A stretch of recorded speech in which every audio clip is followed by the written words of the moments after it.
Hello friends, today I would like to tell you about very special species of kumquat and show you how I finally succeeded in growing it and having it fruit in the ground.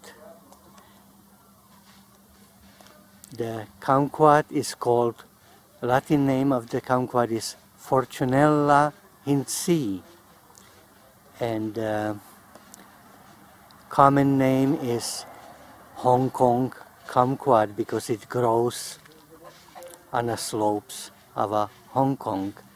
It's commonly used as bonsai, and I tried to do the same thing. The bonsai people often call it golden bean kumquat. They call it golden bean because the fruit is so small in this miniature kumquat that it looks like a golden beans. Let me show you. Size varies somewhat. A big one might look like this and a small like this. But the big one doesn't have more fruit. But usually it has just more seeds. A small one might have one, rarely none.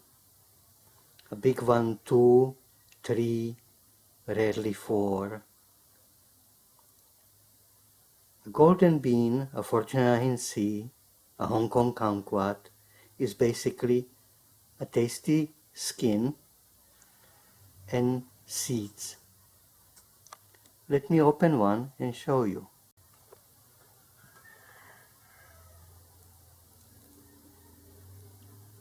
One seed,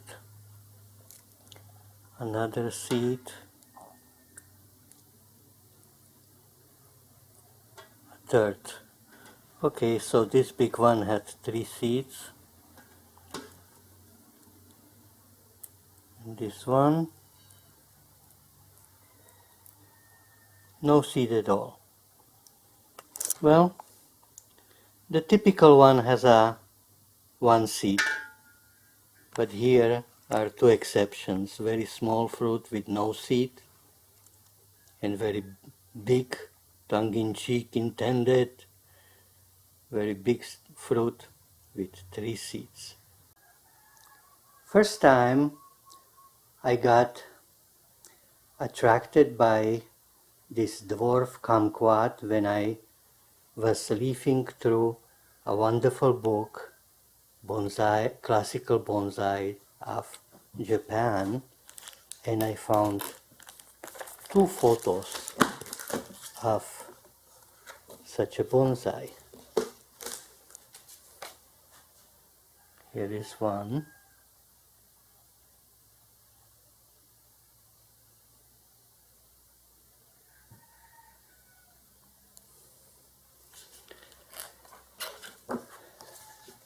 And here is another.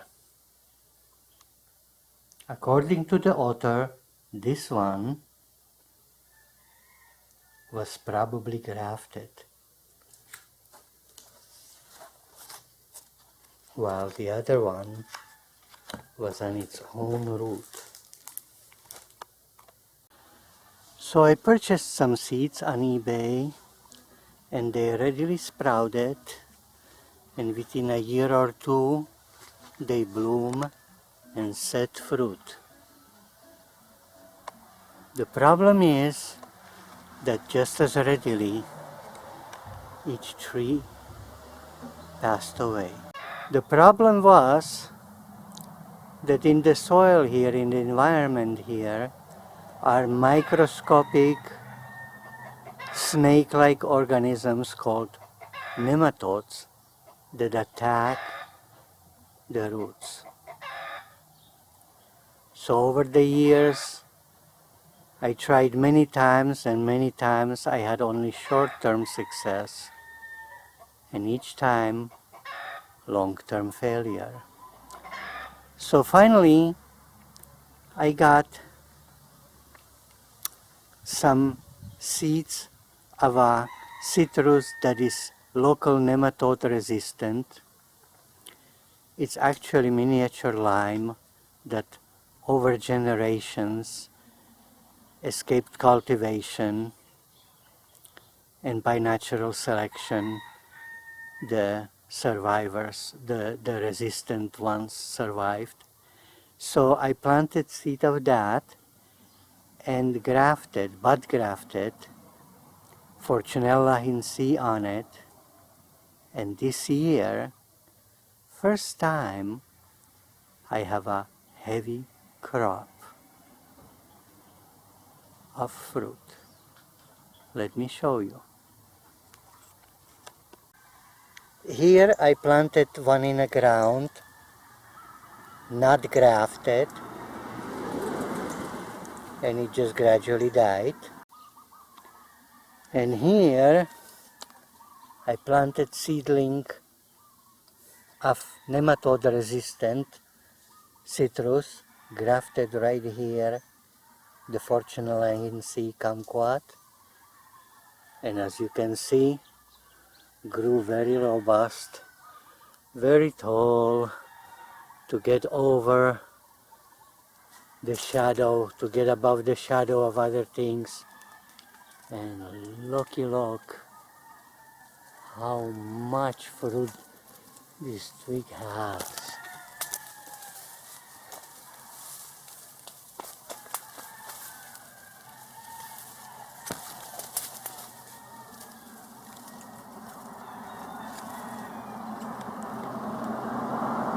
So let me harvest some.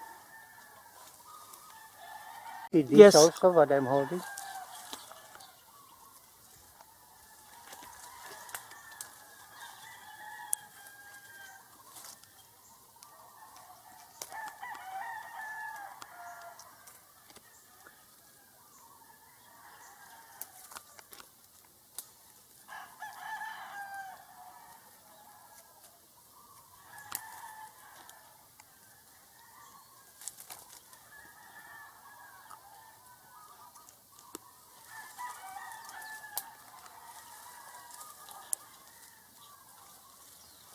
It's gonna be a lot of seeds.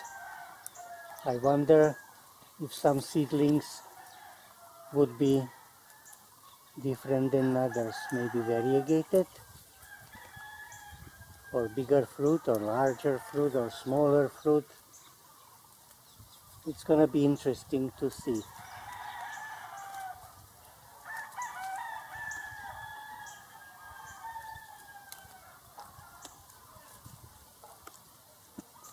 If not, I have some other ideas. Let me show you.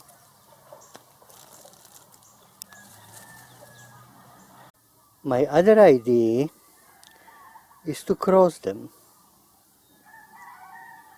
Because kumquats are closely related to citrus, it is possible to cross kumquats with citrus.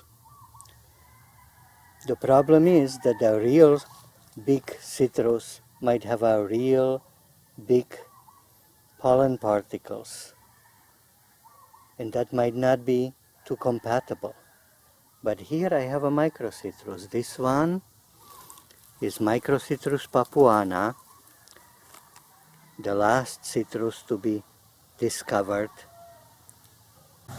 And this one is Microcitrus finger lime. They're both, so far, they were both seedless. Each time we got a fruit, we had no seeds. But if I can extract some pollen from its flowers, I can try to apply them to the flowers of Fortunella Hindsii, which is very full of seeds. I just showed you, it's basically skin and seeds. And so after using in cooking the skin, I have seeds left. Well, if the seeds were to sprout after cross-pollination and the seedlings show that they have a different type of leaves than usual for Fortunella Hindsii, for miniature kumquat, I would right away knew that, yeah, I succeeded in crossing.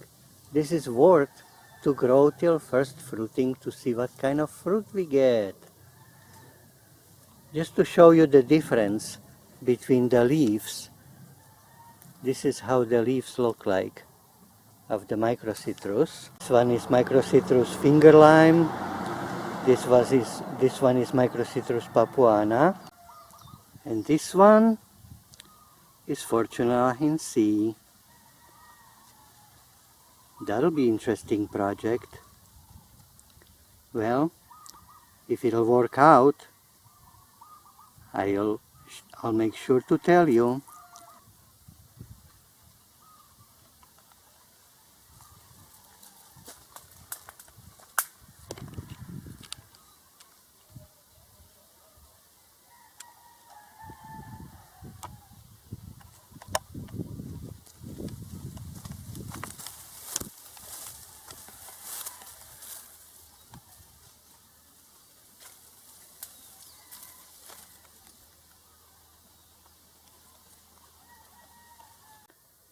Here it is, today's harvest.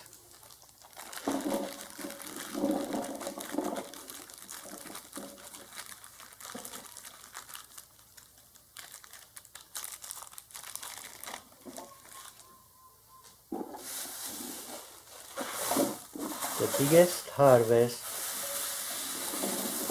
so far.